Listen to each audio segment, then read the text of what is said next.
What is going on, everybody? It's your observant lineman, Uche Nwaneri.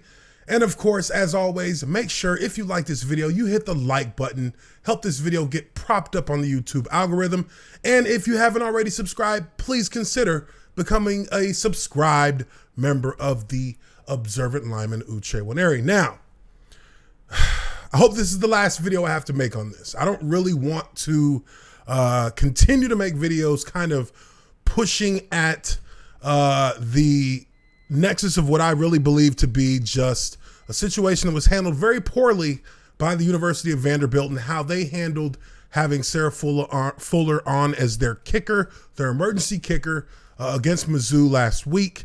But in this article, and this is coming from Daily Caller, they have reports about Vanderbilt players crying during Sarah Fuller's 30-yard kick. Now, look, just in the interest of fairness,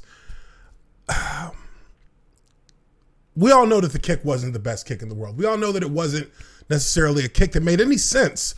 A squib kick coming out of the half and you're down 3, 4, 5 scores isn't really the tactic or the strategy that you want to use to put yourself in the best position to at least be competitive within the realm of the game.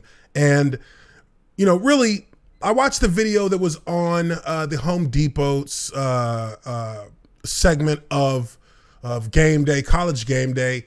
And look,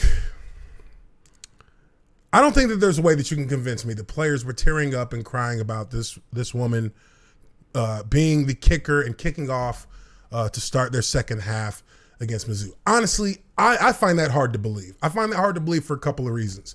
One, this team was getting dominated. They were getting decimated. They weren't in the kind of mind state that one would think you would need to be in order to recognize whatever significance this kick had in people's minds at that time. I don't see that as being something that's going to affect the players on the field in a way that would really distract them from being able to at least go out there and try to compete in a collegiate football game. This is Division I football, after all. This is not, this isn't D2. This isn't, a private league or anything like that. It's really just hard for me to believe that players who are trained for 12 months to go out and play ball, who've been through training camp, who've been through off-season workouts and all of the other parts of the yearly football program that you go through to stay in shape, to be prepared mentally, to go out there and play football. I just don't see that with all of that these guys have done, that bringing on an emergency kicker on a Monday and having her kick on a Saturday is moving enough for you to come to tears on the field on game day. Now, again, it's a great achievement in the technical aspect of it, but let's be real for a second. I don't see any players really becoming that emotional about something like that for a player that they don't even really know. Had she gone through training camp, had she gone through their offseason program with them and been a member of that team, truly a member of that team, someone that was fully embraced and had enough time to get to know the players that were her teammates and them to get to know her, then I could look at that and say, yeah, you know what, that does make sense. They've been through a lot together. You know, she comes on. This is the first time that we have a female in the Power 5 conference playing football. I could see how that scenario would play out, where you might have some players who feel a little emotional about that. I mean, me, myself, I have 2 daughters. Of course, I would love for them to feel like they can do anything that they want. If they can be a part of any sport they want to be a part of. But having them understand what truly participating in the sport means versus just showing up and being handed a participation trophy are 2 different things completely, in my opinion.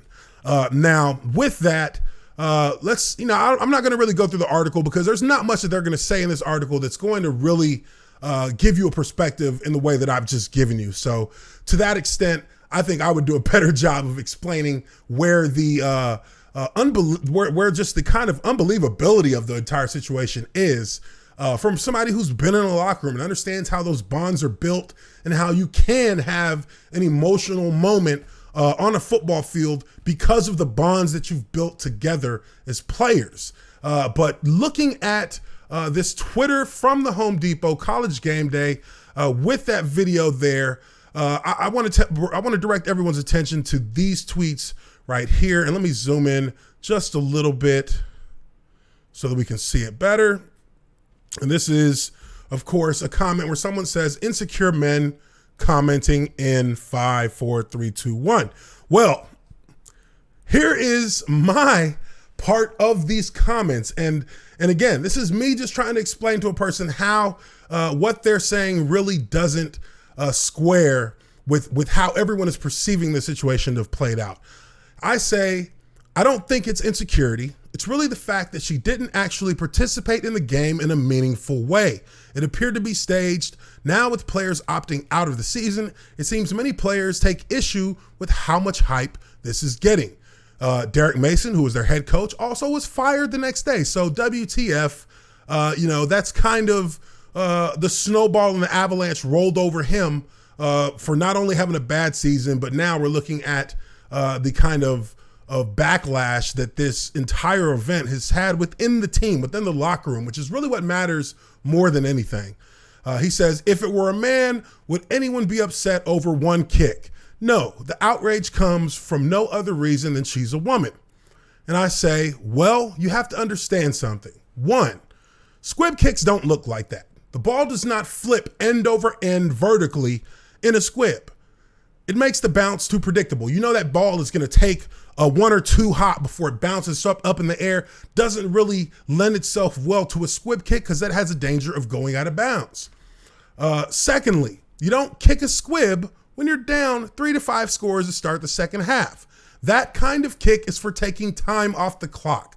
So when I say that, I mean you do a squib kick on a kickoff when there's 10 seconds left in the game when you're up 3 points, and you don't want this team to be able to put their offense on the field for some kind of trick-em-dick-em, Hail Mary style play that gets them in field goal range, and now they can tie the game. So you kick a squib dead down the middle of the field so that the up man has to be the man to attempt to catch it. And that ball will rotate on its side like this. So when it hits the ground, it can go anywhere, which makes it a very hard ball to handle. That is the appropriate scenario for a squib kick, to protect the lead and to burn a little bit of time off of the special teams play, off of the play clock during a special teams play, because generally, if you kick it in the back of the end zone, the clock won't start until the guy comes out. You want the moment that a player touches the ball for the clock to start rolling. That way, in a game that really comes down to a matter of inches and a matter of seconds, and on any given Sunday or Saturday, you want as much time to run off that clock, even if it's just 1 second. That could be the difference between winning and losing. So those are the appropriate scenarios for a squib kick. Now, with that being explained, he responds, so would there be outrage if it were a guy? I say absolutely. And with the coaches, who calls a squib to open the half? An onside makes 100 times more sense in situational football logic. Giving your opponent the ball at their own 35 is almost no different from kicking it out of bounds, which is a penalty, and having the ball at the 40-yard line. That's just, putting it quite simply, a bad football strategy. You don't kick a squib, one that doesn't even get to their 20-yard line at that, to start a half when you're down that many points. Just doesn't make sense. So, of course, the goalpost moves once again. He says no one gives AF about Vanderbilt with a GIF here to go along with it. And I say, so why do you care about what the kicker did then? It was by all football logic a bad kick and a bad play to have called that kind of kick for. It literally works against their own interest of being competitive within the game itself. He says, because the only reason people are all over this is because it's a woman. These lames couldn't wait to jump all over her for no other reason than that. People make bad kicks every game. And to that I reply, people also don't get rewarded for bad kicks. I personally was in anticipation of the kick and really believed she was about to kick a deep, high-arcing ball, because that's what kickoffs are generally expected to be. Maybe not the end zone, but definitely close. It was the polar opposite. What reward did she receive? SEC Special Teams Player of the Week, also Capital One 2020 Courage Award nomination. I mean, come on, guys. Does that make any sense for what she did to get an SEC Special Teams Player of the Week and the Capital One 2020 Courage Award nomination? It doesn't make any sense. We all know that. So his response is, shake my head. You think that came because of the kick or because of a barrier has been broken? Assuming you're a black man, it would seem you would be all for barriers being broken. Really? Is that what we're going to now? So, of course, I ain't trying to hear none of that. My response is this. Jackie Robinson didn't get MLB Rookie of the Year because he was the first black man in the majors. He got it because he was the best rookie player in the entire league that year. He wasn't given a Courage Award. He was given a Best Player Award. True barrier breaking. These are the things that, you know, people just, it's logic, you know. Nobody wants to hate on Sarah Fuller. I don't hate on her at all. I hate on the situation that she was put in, and not only that she was put in, because honestly, you know, she was asked to come help. She decided to come help. But now from there, they turned it into a dog and pony show that it didn't need to be. You know, let her be on the team for a few weeks. Let her do some kicking. Let her kicking improve. And then we can praise her when she makes a game-winning field goal. We can praise her when she puts the ball in the back of the end zone. These are all things that, you know, on the field of football, in our sport, in the gridiron, it is you prove what you can do. No one cares about you being there. We tell the rookies that every time.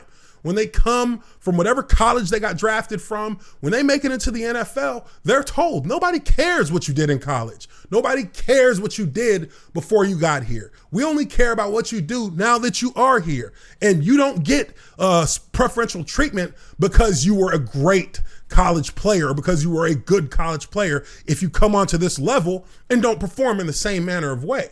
You know, these are guys who have played the sport all their lives.